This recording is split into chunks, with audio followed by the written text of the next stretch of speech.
private sector will be maintained.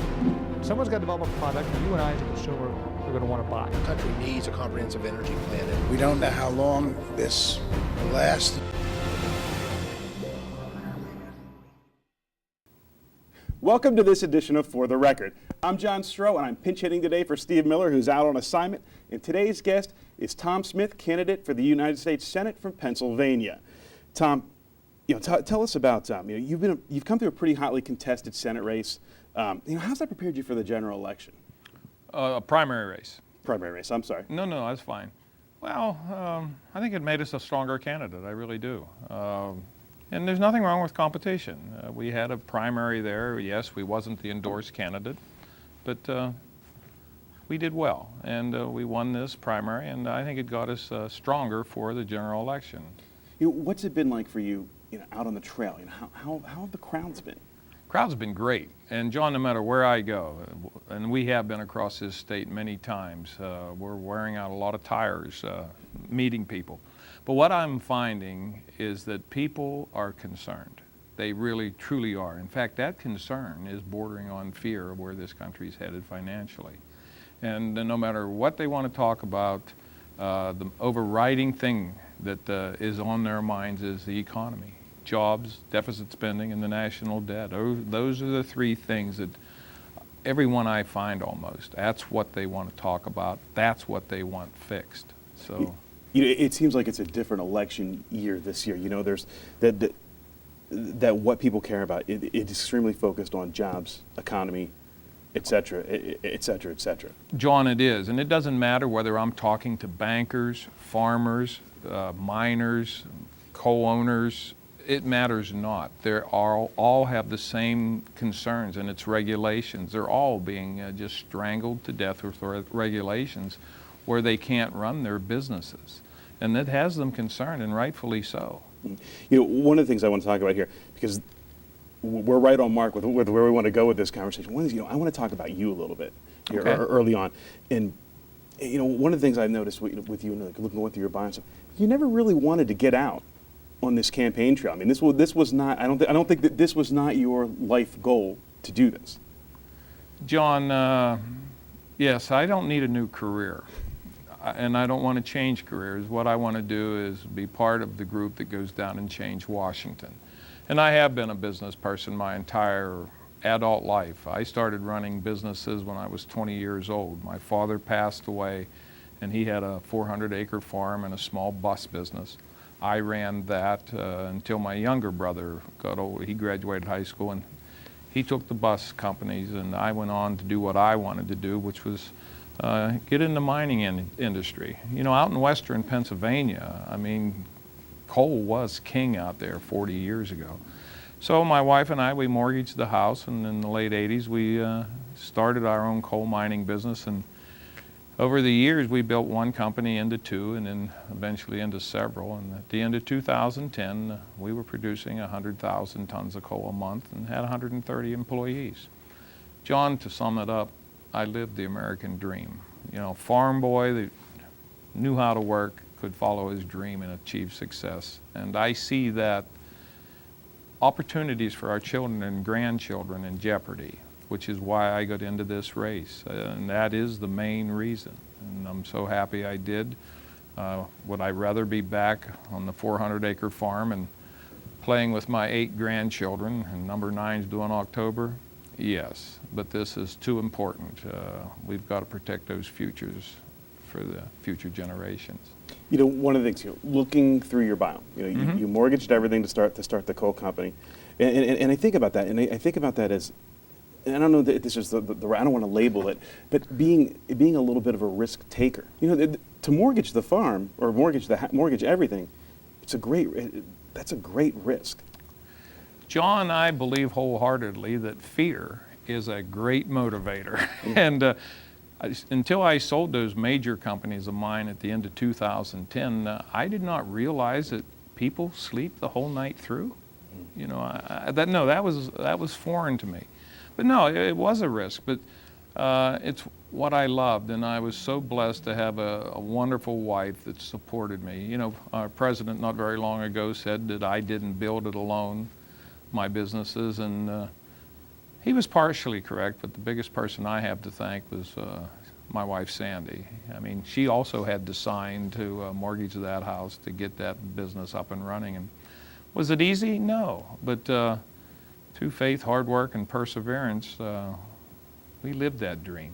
Sure. Now, you know, for yourself now, you know, this is another risk now. I mean, to put yourself out there, open yourself up, you know, everything that has to be disclosed to do this, everything that's you know, that you believe is at stake. I mean, talk about, you know, taking that, you know, this risk to jump into this election against Bob Casey, who's, you know, whose name is, it's like McDonald's and Xerox, I guess, in this state. Well, I'll concede the point that Senator Bob Casey has a famous political name. Fortunately, my mother and father gave me a simple name.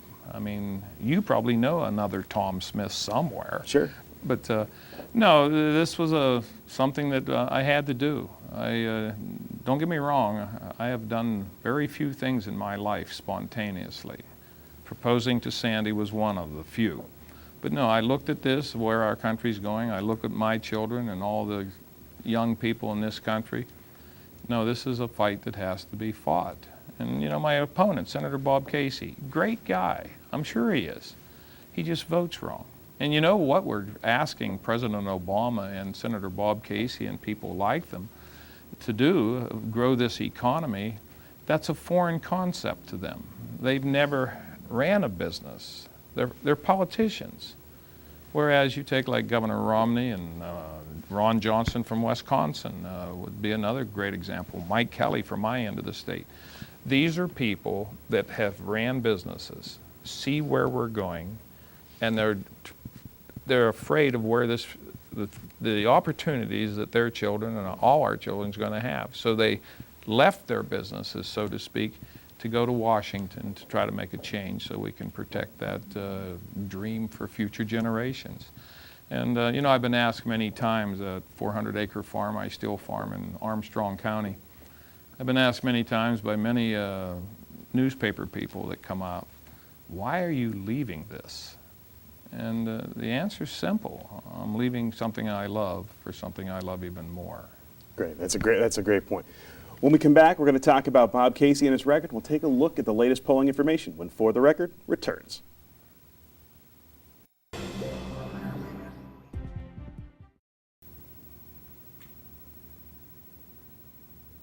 Welcome back to For the Record. Our guest today is Tom Smith, candidate for the United States Senate from Pennsylvania. We're going to talk in this block. We're going to talk a little bit about Bob Casey and his record. And you know, one of the things I do want to get to first, though, is I want to talk a bit about, you know, at one point in time you were a registered Democrat. And talk a little bit about how, you know, changing parties, etc. Well, I'd be happy to. My father, like I'd said before, passed away when I was 20, and both he and Mom were Democrats. So just in honor of them, I've registered as a Democrat, but always a conservative Democrat. In Western Pennsylvania, there's a lot of conservative Reagan Democrats that just never switch parties. I just stayed the same. And but when this race come along, I switched parties because I didn't feel that I could beat Senator Bob Casey in a Democratic primary, but I could in the general election. So I've always been a conservative, true blue, and I think my my giving record. I know the mainstream press has looked at my giving record for conservative causes and conservative candidates for years. And in fact, I think they classified me as a heavyweight donor. I wished I knew where that mark was. I could have maybe not given so much and still had that title. But no, I've always been a conservative, always have been, always will be. Now, before we get into your opponent, I mean, has that been, actually, I guess it's leading us in there. Has that always, has that been a problem out on the trail, the fact that you've been a Democrat? Not that I am aware of. And you know, what we need in Washington is, it doesn't matter whether you're Democrat, Republican, Independent. What we need to do is get together and solve the problems we have in this country. And you know, I think it's a big plus for a lot of people. Here's a guy that was a Democrat. Here's a guy that is a conservative. You know, let's get together and solve these problems. So no, I think in the primary, yes, it was probably a little problem in the primary. Wasn't a lifelong Republican, but I was a lifelong conservative, and the Republican voters saw that for what it was. Our issues are right. Our ideas are right. And that's the main thing. Great.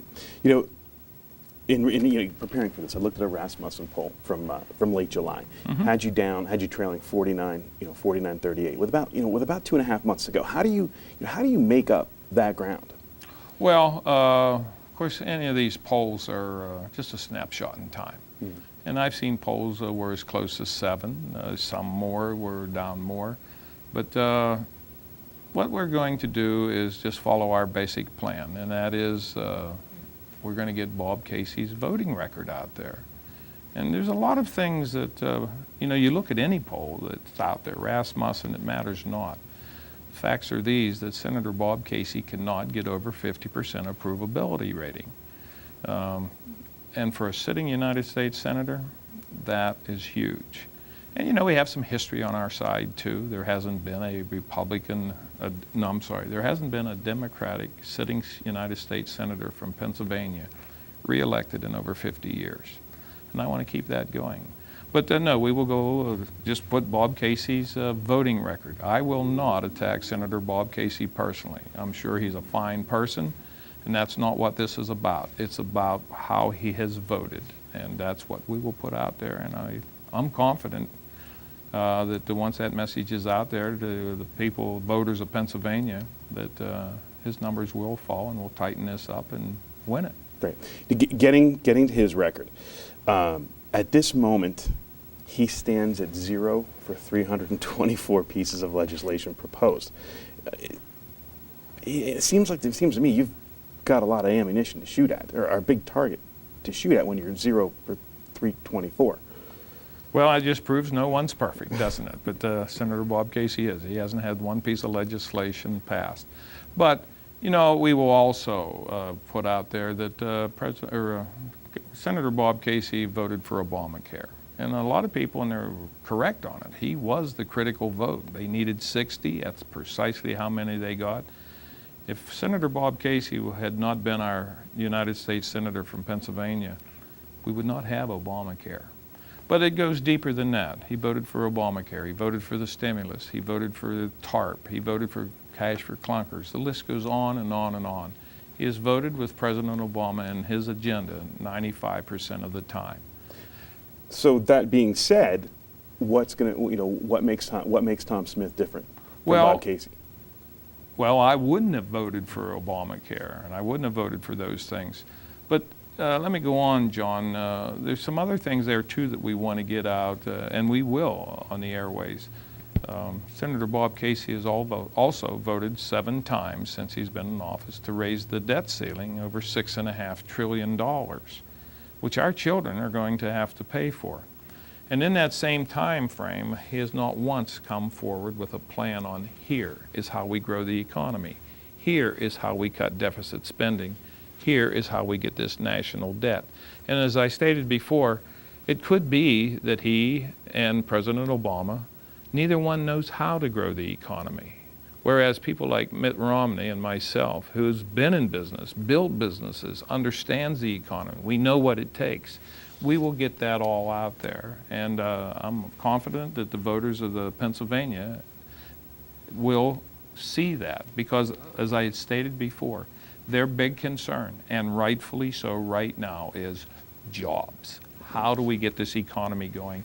And everything that President Obama and Senator Bob Casey have done in the last 4 to 5 years, none of that has built this economy. But the question that I want to put out there is, my family's share of the debt is $86,000 and change as we speak. How do you propose that we attack that? Well, President Ronald Reagan found himself in a similar position when he came in as President of the United States. We grow the economy. And what we're doing is we have been suffocating businesses so we can't grow the economy for whatever reason, whether it's misguidedness, that's what I classify it as. But we grow that economy and we get this deficit spending under control. We cannot continue to borrow 40 cents of every dollar we spend. And but you take care of those two, the national debt will start taking care of itself. But we are in a huge, huge hole. Well, let me rephrase that. Our children and grandchildren are in a huge, huge hole. So we got to get this economy growing, and there's many ways to start doing that. Federal corporate tax, reduce it. You know, we want to compete, and we need to compete, and we can compete on the world market. But we have the highest corporate tax in the world. You know, there's no one higher than us. And the IRS tax code, I mean, I like to say out in the campaign trail that the IRS tax code is 10 times the length of the Bible with none of the good news. It's just filled with loopholes for special interest groups, put in there by politicians who wanted to get reelected. We need to get this economy growing, and we can if we have the right people in Washington. I mean, how do you run a country or a business or a family budget without having a budget? I mean, in 3 years, the Democratic-controlled Senate, and Bob Casey is a big part of that, they have not passed a budget in over 3 years. I mean, that's one of the fundamental duties of that group, is to have a budget for the American people. But we have none. So Great. Let me stop you there. When we come back, we'll have more with Tom Smith on For the Record.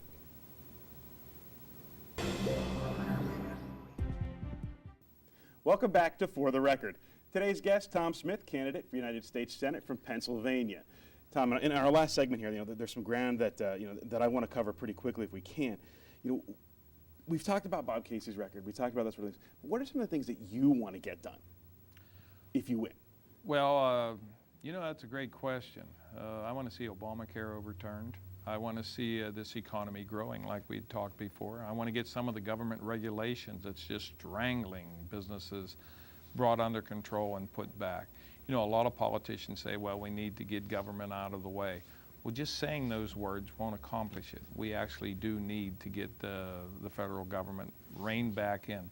John, the federal government has grown so big, so dysfunctional, so smothering for all of us, that it's on the verge of getting out of control. And I want to see us get it back under control. Will that be easy? Absolutely not. But I know the first step is to start, and that's what we need to do. You know, one of the things that I think is so, and I think this is very frustrating for me, we can't seem to pull both sides of the aisle together and work together. You know, we're so sunk in our party politics, and I know for me, I don't want to hear from from the other side, and I'm sure the other side doesn't want to hear from my side. How do you go? I mean, it seems to me that's the way we move forward, is trying to pull everyone together. How do we get that done? Well, we keep working at it. Yes, I agree. You can't tell me or convince me that there isn't some Democrats in the United States Senate are just seething that we don't have a budget, that we won't take care of the business that we should be taking care of. I mean, the United States House of Representatives, they have sent across a lot of bills to the United States Senate, but for whatever reason, Senator Harry Reid will not see them, leave them see the light of day. We need to look at the big picture here. We're all Americans, and our country's in financial trouble. Let's get it under control. You know, one of the things too, you know, the president, he seems to always be campaigning against top-down economics, as he likes to call it. You know, he says we've tried top-down economics, that doesn't work. Well, things haven't really worked in the last 3 years either. Well, I disagree. I think it did work when Reagan was president. But no, they want to, small businesses, which I happen to be from, well, I was more of a medium-sized business. Once you get over 50 employees, you have all the federal regulations. And since I had 130, so I lived that, you know, and it just is so suffocating. But those are the people, those small businesses, those medium-sized businesses, those are the very people that it's going to lead us out of this economic doldrum. And they need that, the capital to reinvest in their businesses. A great example of that, John, would be when Obamacare was passed, the Affordable Care Act. I was covering about 500 people with my health insurance for my employees and their spouses. And I guarantee you one thing, when that passed, I did not think about expanding. I was more concerned of 2,700 pages long. What's in this? And you know, years later, we're still finding out what is in there. And the Supreme Court showed us that, well, it's more of a tax on all Americans, 21 new taxes, give or take. I would love to ask Senator Bob Casey that question. Did he read that entire 2,700 pages before he voted for it? And those are the people, though, the small businesses and medium-sized business that will lead us out of this doldrum. You know, it seems I think that's a great point. You know, have you guys? Has there been a plan to debate for the two of you? I don't know whether I know our staff's working on that, and I'm ready, willing and able, anytime, any place. So I'm sure we will. But at the moment, there's nothing really. No, not that I know of. Mm-hmm. You know, one question, and I think time's running short here, but your acumen as a business leader and in the Mine Workers Association, is there a way to kind of bridge that gap between ownership and rank and file, and kind of pull that together, and kind of pull labor and management together? Well, if you're talking about the UMWA, I think there will be a lot of union members that are receptive to us and our cause. The leadership, no. But we're all Americans. They can see as I see that we're going down the wrong path. And I think they'll be there. Great. Last question, need a quick. Why you? Because I believe in this country, and I believe in the free enterprise system, and I believe in freedom. And that is why me. Great. Actually, one thing that I do want to go back, and we do have a little bit more time here. Will Mitt Romney be campaigning for you? Oh, I have no idea. We'll probably get some things put together. But right now, you see, John, one thing about running for a statewide office like this, as a citizen candidate, never doing it before, I no longer have a life. I have a scheduler. And I just go where they put me, and they are pretty good at getting me in the right places at the right time. Great. This wraps up another edition of For the Record. I want to thank you for watching, and have a great day, everyone.